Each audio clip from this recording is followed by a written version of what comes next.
Well, I never thought that I would be sitting here in 2016 having been deemed an intellectual property icon, or actually a patent, an icon of the patent bar was another one, which means I'm old, and it also means that I have been doing enough patent litigation and intellectual property litigation that I have apparently made my mark.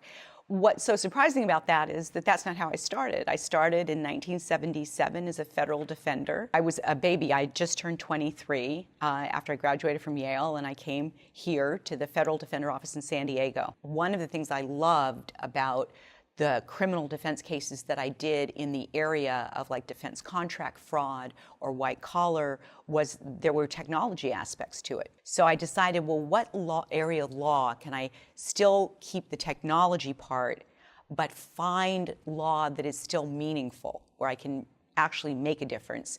And of course, the perfect fit was patents. Here I am, 16 years later, and this is the last iteration, I think, of my career. I am going to stay doing this because it's absolutely fascinating. In 2004, when I tried my first case as lead counsel in a patent case. Now, I had been trying cases since 1977, but here it is 2004, and I'm about to start all over again in an area that I had never tried a case in. And so it was a bit terrifying. And yet, when the jury came back in 32 minutes with a verdict in favor of our client, it was indeed an incredibly proud moment. When a client works with Fish, what they should expect is a group of things. Number one, responsiveness, meaning not only do we respond when we get inquiries from them, but we are proactive.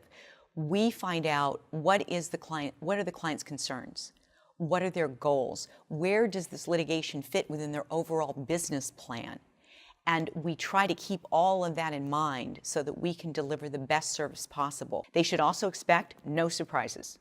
To the extent that we can predict what's going to happen, we let them know well in advance from how much they should expect to pay, how much they should expect their potential exposure is, or how much they should expect to possibly get if they're the plaintiff, what the timing of all of that is going to be, how much company disruption is there going to be. To the extent that we can, the company knows everything that is potentially going to happen well in advance of before it happens.